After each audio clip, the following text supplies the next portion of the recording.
All right, Ethan, we are going. Thanks for coming to the show, man. Yeah, thanks for having me. How's life?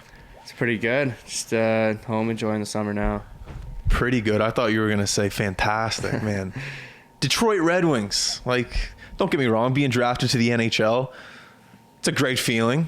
But to know that you're going to that organization or that organization picked you, I think that's a whole compliment in itself. Just knowing that they know how to pick them, produce them, and make Stanley Cup champions. Did you ever think about that, or in the moment were you just like kind of freaking out, like you blacked out? Yeah, in the moment, it was just a relief to hear your name called because you're sitting there just waiting. But, it kind of sunk in more as the week went on. You get up to Detroit and you're talking like Steve Yzerman. It's crazy. He's one of the greatest Canadian players of all time, and he called your name, so it's pretty special.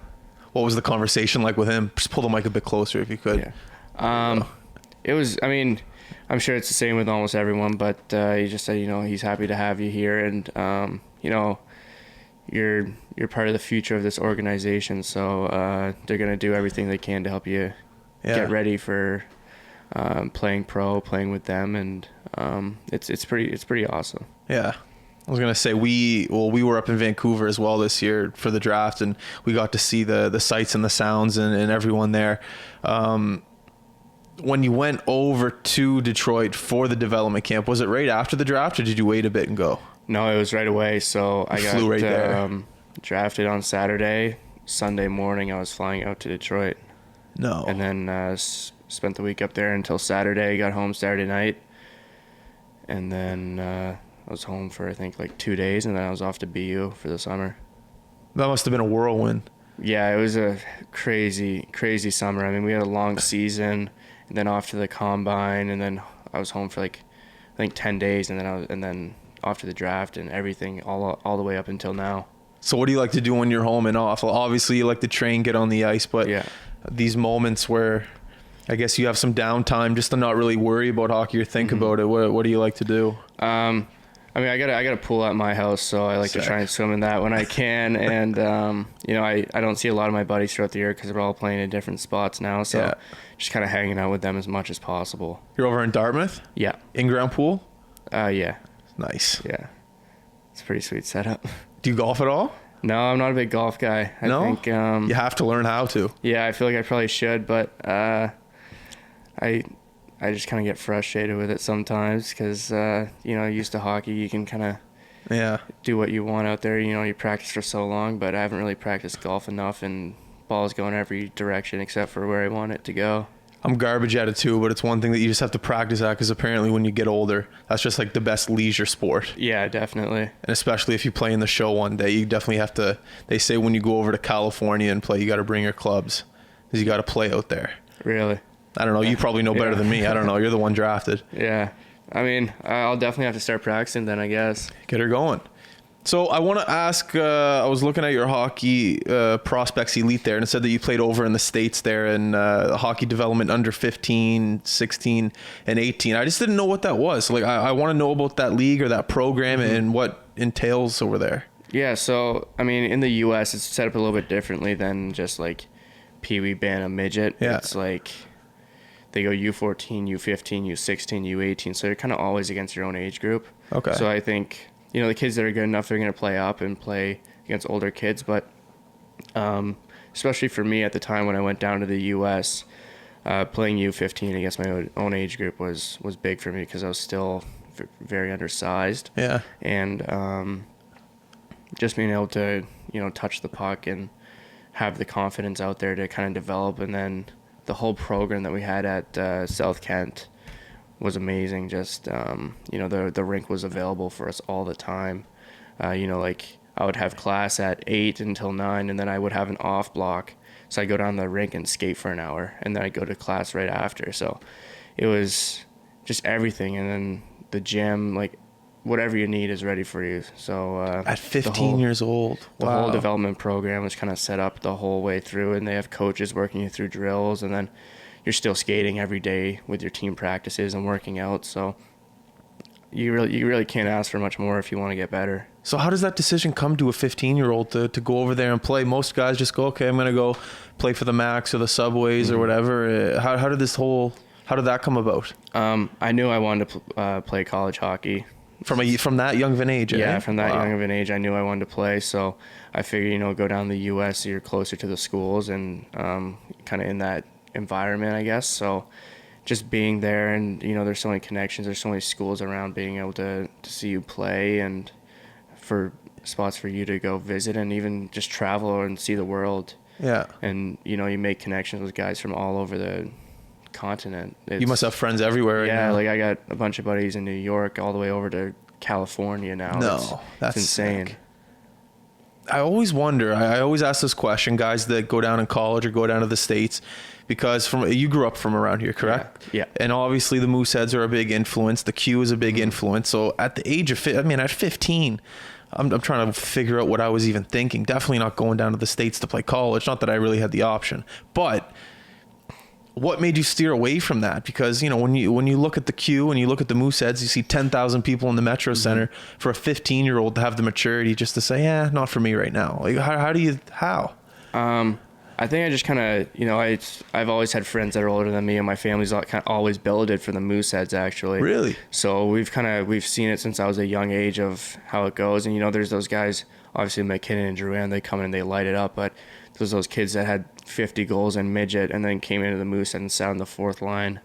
And, I'm not saying that that's the case for everyone, but, you can always go down to the U.S. and play there and then go back to the Q if you decide that's what you want to do. But if you go to the Q, you lose all your opportunity to go play NCAA. So I think I just want to keep that open the whole time. And I think as time went on, it just it was a more attractive option for me. Yeah, especially when you go down there and look. And you get to see all the schools and you get to go to some of the games and see the environment. It's crazy. Yeah. Not every team is set up like the Mooseheads, and you're lucky enough to play in a city like Halifax, and that's awesome. But to be able to kind of pick and choose where you want to go in the U.S. is something that I really liked. You said that your family billeted players. What players? Our first ever billet was Brian Lovell, and then we had I played with him. Yeah. And Philippe Gadori. I don't know. French guy. And then the last years we had Nico Heischer. No. Yeah, that was, and then the year after that, Phillips Zadina. No. So we had two pretty high profile guys in a row. And then last year we had Marcel Barinka. He's coming back this year. Get out of here. So we've had some pretty sweet players come through. Fuck. I guess I did my research on you, but there's no way I would have been able to find that out. Yeah. What was Heischer like? I guess you could call him a brother if he lived with you, or you weren't living at home. I wasn't at home, but I still got to know them pretty well. Good guys? Yeah, just talking with them, and they're super helpful. And even this year, kind of talking with them a little bit. I mean, I was in a different position. They were lottery picks, and I was later on in the draft. But just kind of hearing their experience and saying just enjoy the season, and it's a long process, but it can be hectic. But you really just got to enjoy it, and they're super helpful. Talk about Zadina though, like going to Detroit. He must have gave you a call. Yeah, we actually right after I got picked, I guess he called one of the coordinators there, and he got it set up so that we were gonna room together up in Detroit for development camp. Yeah. So we were roommates that whole week. Oh, he was at development camp too? Yeah. Oh, okay. Yeah, so we were roommates that whole week. It was pretty sweet. Dude, that must have made you so comfortable going up there and knowing that like he's pretty much on the team and he's like your pretty much billet brother. Yeah, that's unreal. It definitely helped a lot. I mean, sometimes you show up there with guys that just got drafted too, and they don't really know what to do or whatever. So he knew what he was doing. It was his second year. He's played a year of pros, so even just kind of like watching him, the way he takes care of himself, I feel like I learned a lot, not even from asking questions. Did you sit next to him in the room? We were a couple stalls over, yeah. Yeah.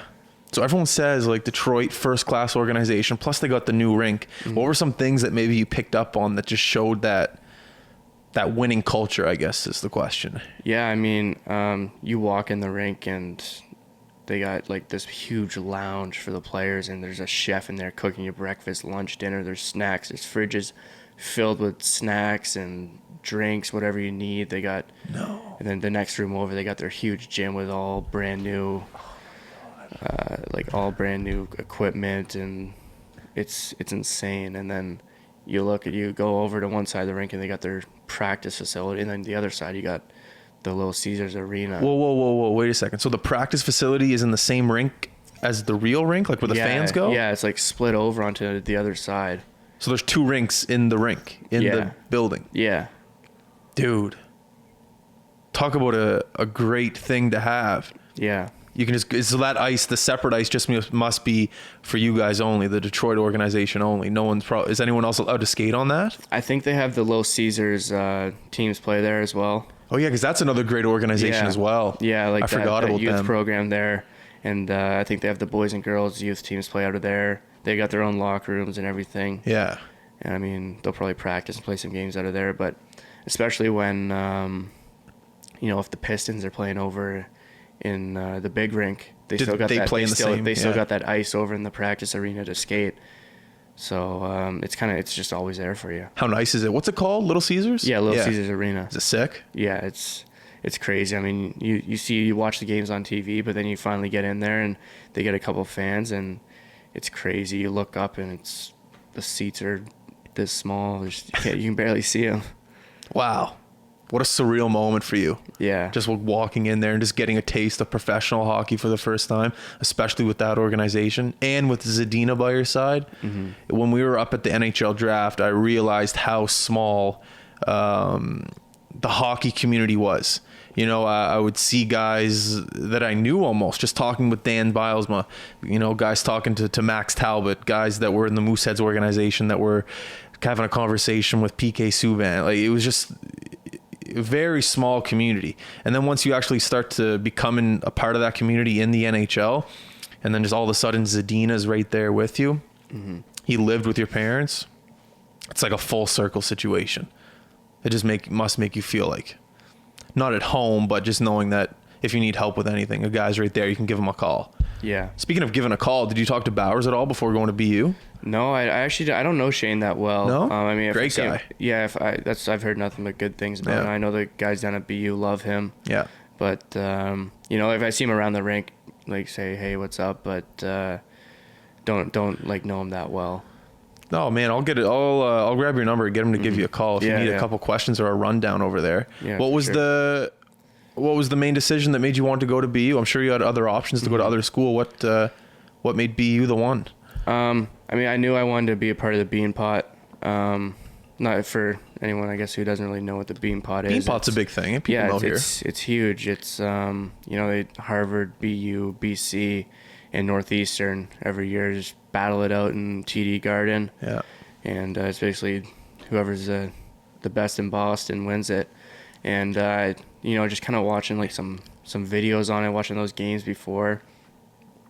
It's crazy. Just it's on another level, and I knew I wanted to be part of that. So it kind of came down between BU and Northeastern, and it was a really tough decision. But I had a really good connection with Albie O'Connell, our head coach. Yeah. Down at BU, I really liked him and just the facilities and everything that they had there, the whole program, and seeing that Shane went up there as well, a guy from the Maritimes, and he had success. Kind of felt like something I could do as well.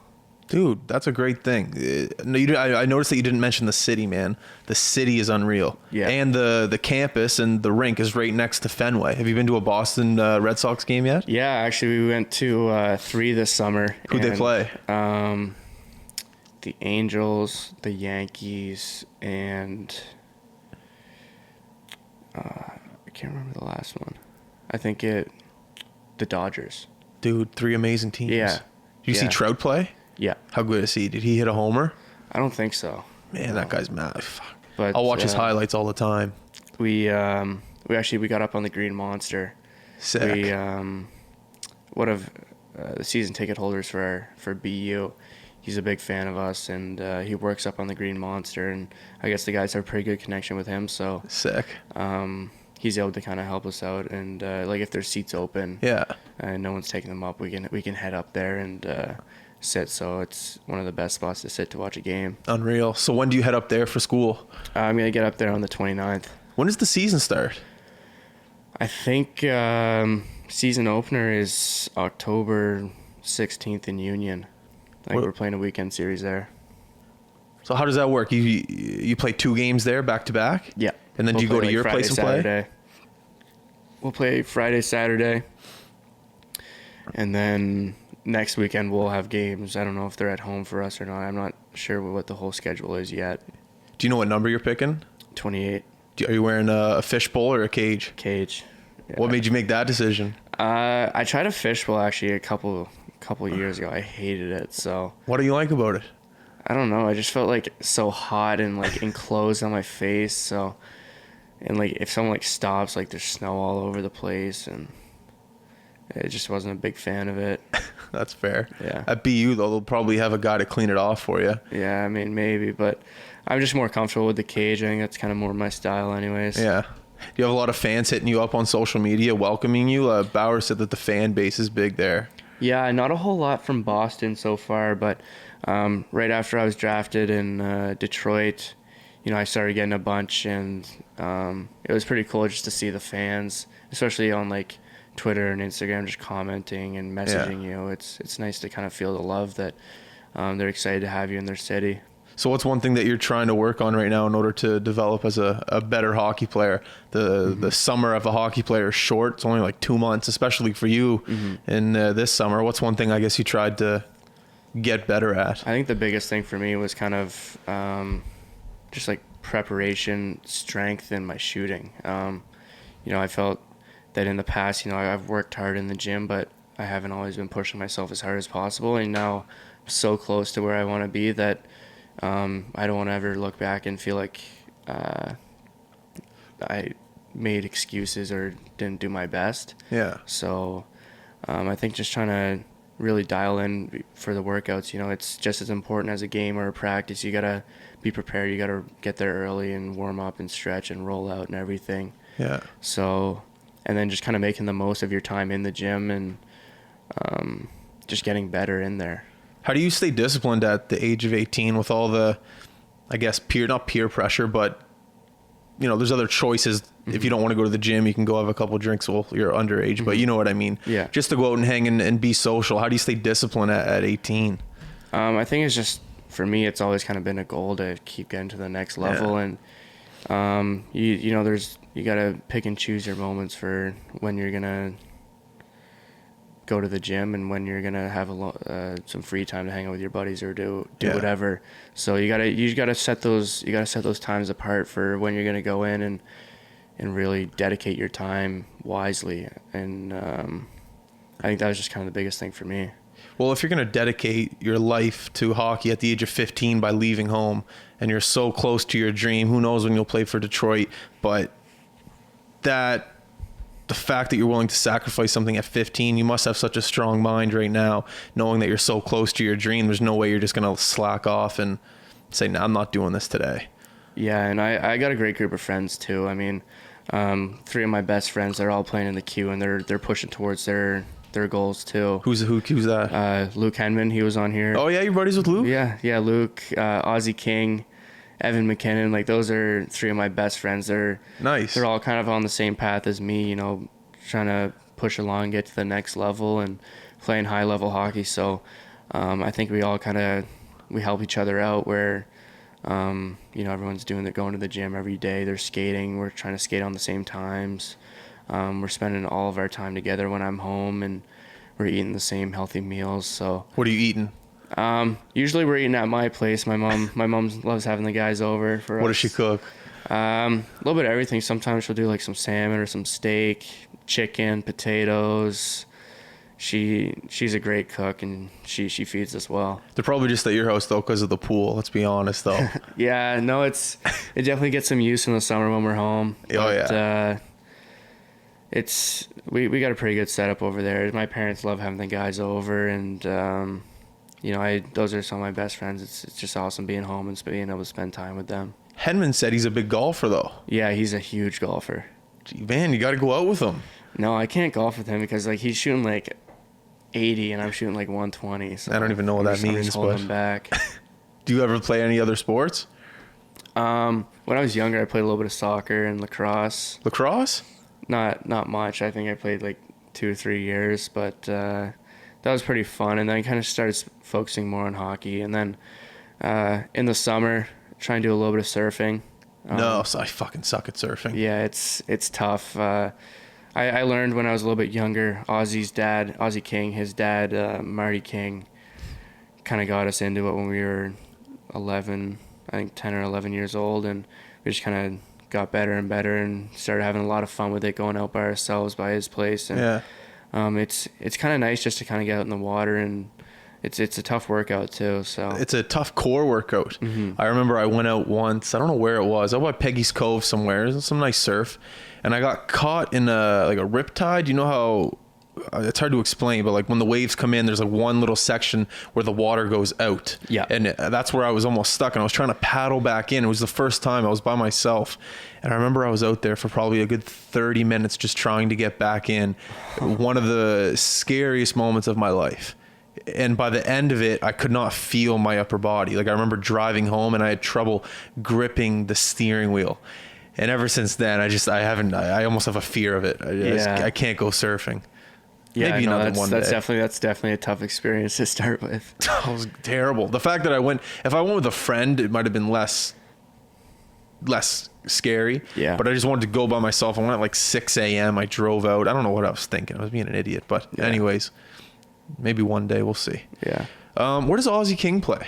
He's playing in Moncton. That's a sick name. Yeah. He's like a rock. If he wasn't going to be a hockey player, he's going to be a rock star. Yeah, I know. He probably should have. So when did he leave for camp? Today? Yeah, he left this morning.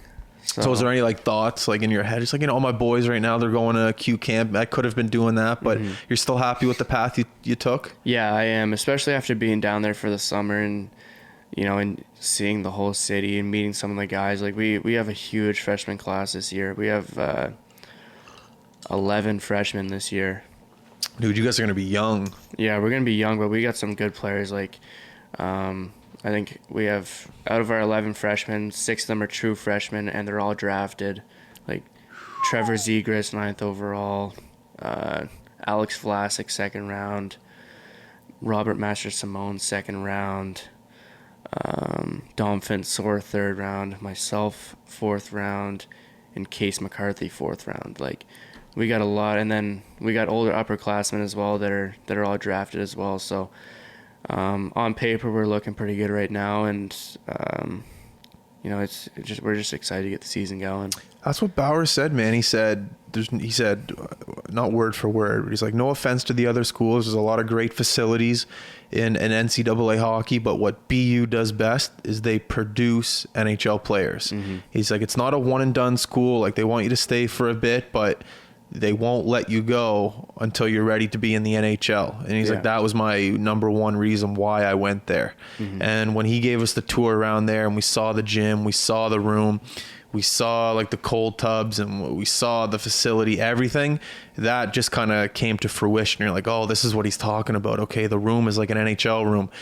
They get 2 pairs of skates. They get all these sticks. They get, everything is prepared for them. It's almost ran like an NHL organization. Yeah. Did you get that same feeling? Yeah, I mean, it's a little bit different in the summer. There's rules and stuff. You're not allowed to do a whole lot or get a bunch of stuff from them. Oh yeah, because the NCAA rules. Yeah. But like even just like being in there, our trainer, he was in there every morning with us at 7 a.m. running us through workouts, and sick gym, eh? Yeah, sick gym, and he's just running us through these workouts, and then an hour later he's training Charlie McAvoy, Torrey Krug, and all these pro guys. So he knows what he's doing. He's getting these NHL guys prepared for their season.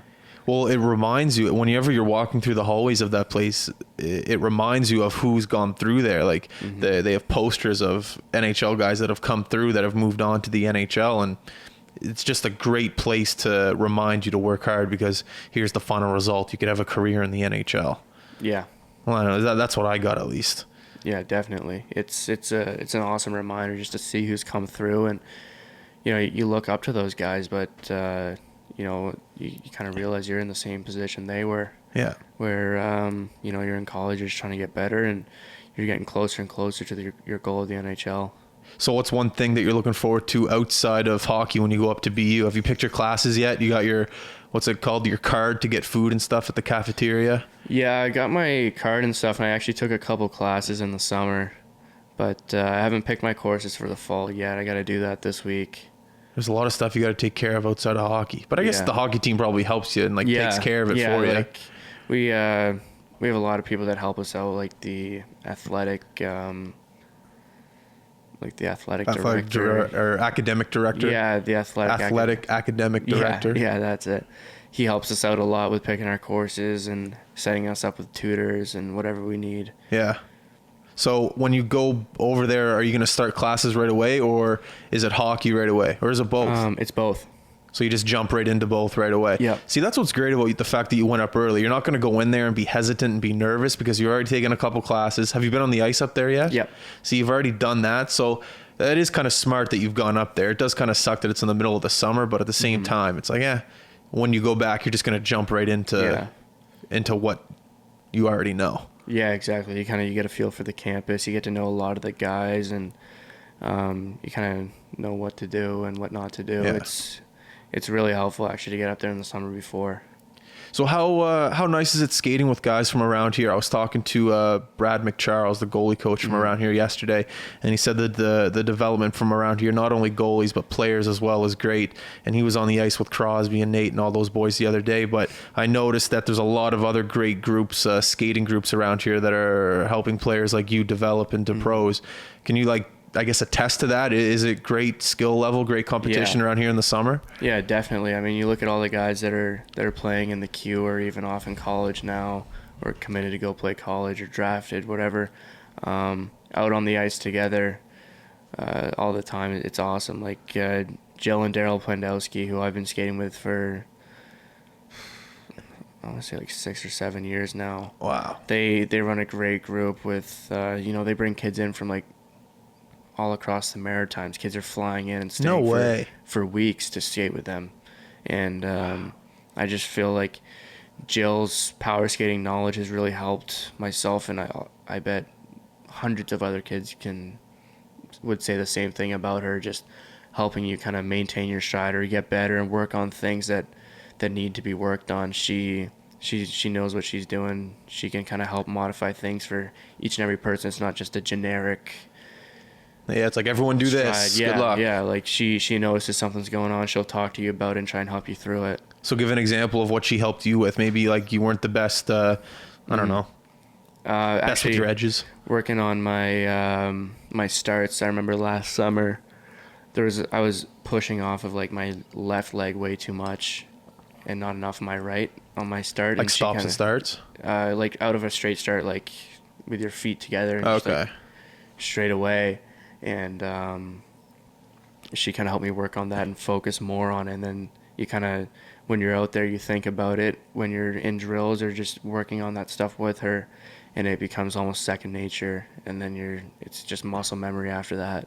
What's one thing that you think you're going to bring to BU next year? Like, what do you think your skill set is that's going to help BU win hockey games next year? I think my biggest thing is my skating. So shout out to Jill. Yeah, really. I think a big thing for BU is playing with speed and skill, and I think that's something that I can bring. I consider myself a very fast-paced player, and I think that's something that I can really bring, and just try and create space and use my speed to get pucks to the net. And it's kind of something that's always worked for me, so I'm going to keep going with that as long as I can, and build other parts of my game along the way. Well, it sounds like that's today's NHL game: speed, finding space, making plays. So it sounds like it's a good fit. What's one thing that you really want to work on in order to be there? I think strength. Yeah, strength is. I think I already asked you that. Yeah, did I? You asked a little earlier, but I mean, I kind of talked about a couple other things, but I think just my strength. I'm still not I'm a pretty small guy. So going in there, there's a guy on my team that's 25. There's going to be other guys in the league that are 23, 24, 25. So, and they've been playing in college for 3-4 years. So I think just being able to hold my will. I know I'm not going to toss guys around out there, but you go in the corner, you got to be able to win battles. You can't be a liability out there losing battles all the time. So I think that's just the biggest thing for sure, is being able to hold my ground and win battles. Just put on the freshman 15. Just be in the cafeteria every day, just packing in pizza. That's what I need. That's all you need, then you'll be good to go. That's what Henman said too. He's just like, yeah, I'm just gonna eat a bunch and I'll be fine. Yeah. But I guess you've been playing against bigger guys your whole career. Mm-hmm. Like it must be nothing new to you.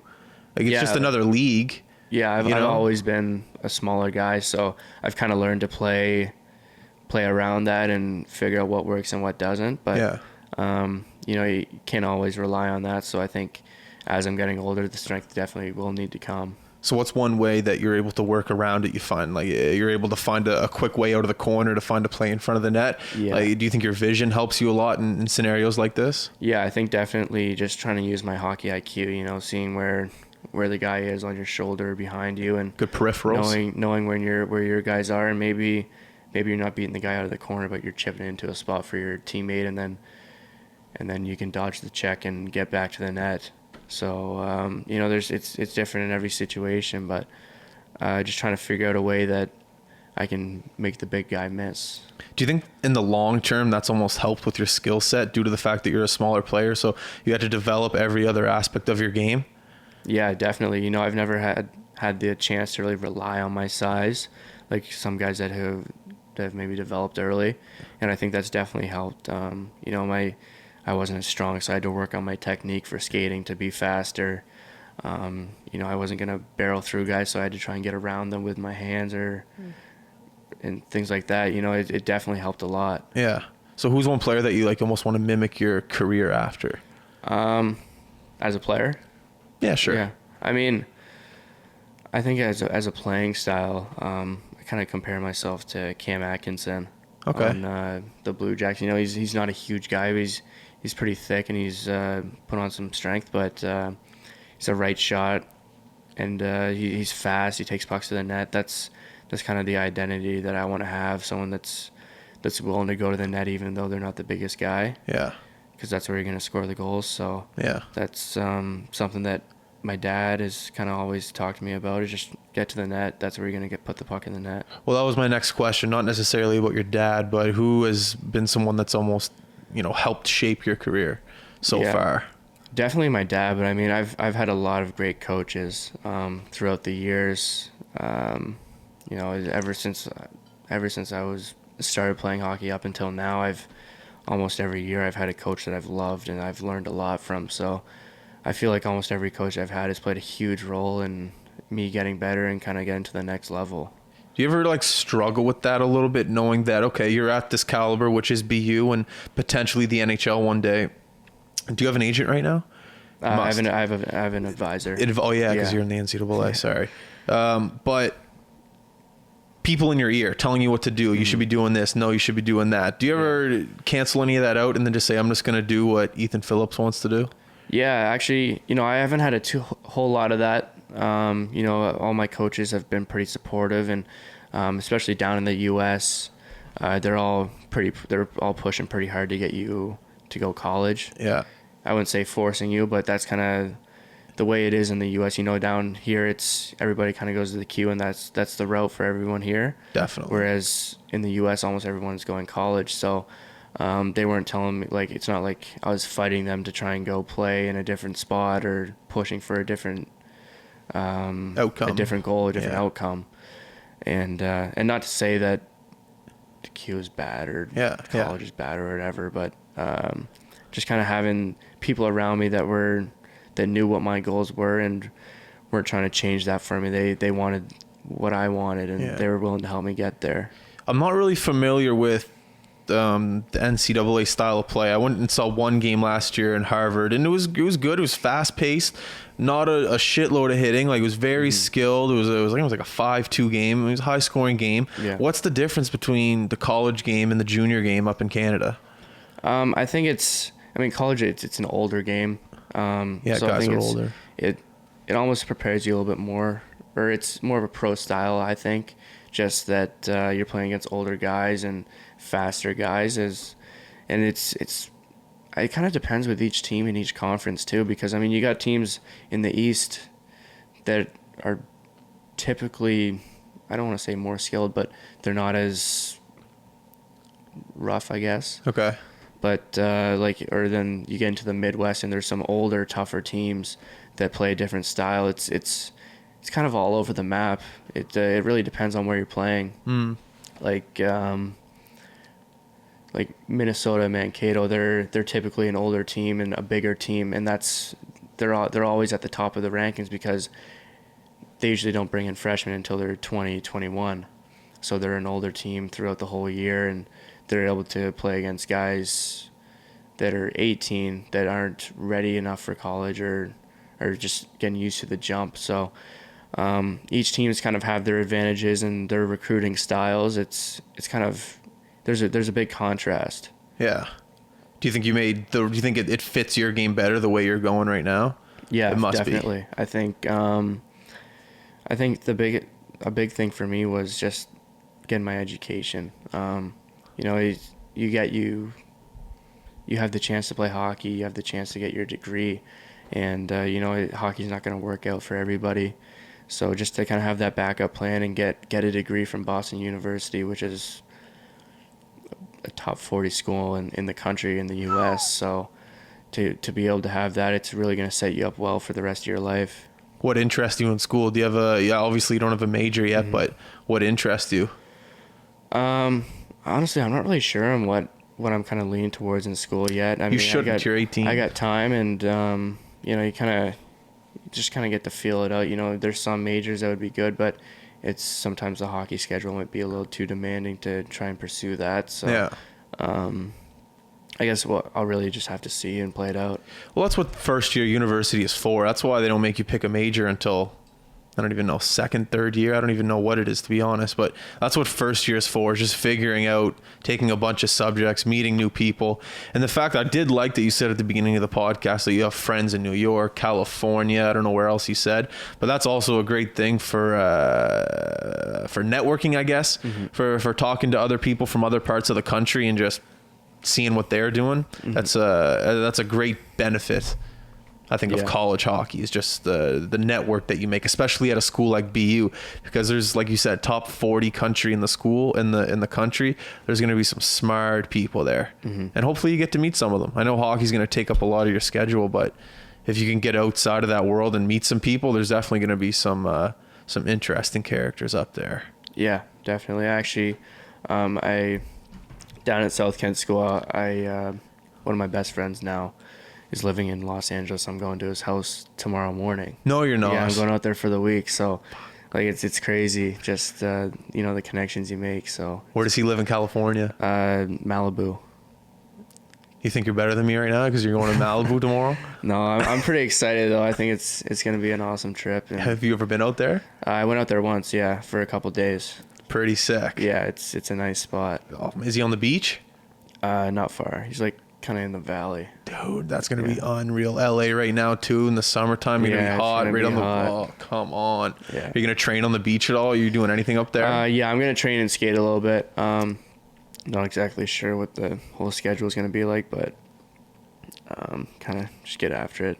That's unreal. And then from there, you're going to BU, or are you coming back home for a bit? I'll come home for, I think, 4 or 5 days and then drive up to BU and move in. You're driving up to BU from here? Yeah, I got a bunch of stuff to bring down. Oh, yeah. Well, me and Dudes and Billy did it this year. It was like 14 hours, 13? Yeah, I think we usually do it in like 12 or 13. Stop off in Maine, do some shopping, pick up some gitch? Yeah, I think we're going to stop in Merrimack. Where's that? It's about 1.5 hours, 2 hours from BU. And my mom wants to do some shopping there. We'll stay overnight and then move in on the Saturday. Dude, you're living the dream right now. Yeah. Unreal. At least that, it seems like you're a humble kid. You're staying humble about it. So that's unreal. California, coming back home, driving to BU, playing hockey. That's sick. Yeah, can't complain. I want to thank you for coming on, man. I appreciate it. Thank you. The last minute is yours. So if you want to thank family, friends, do what you got to do. All right. Yeah. I guess just big thanks to obviously my parents and all my teammates and buddies all around. It's been a lot of fun just kind of playing and growing up and meeting a lot of different people and kind of pushing me to be better. So it's an awesome experience, and hope you guys enjoyed the show. Attaboy, Ethan. All right, everyone listening, thank you very much for tuning in. Make sure to go to all of our social media outlets, like, subscribe, comment, YouTube, Facebook, iTunes, SoundCloud. I think I said them all. We're out. Peace, guys.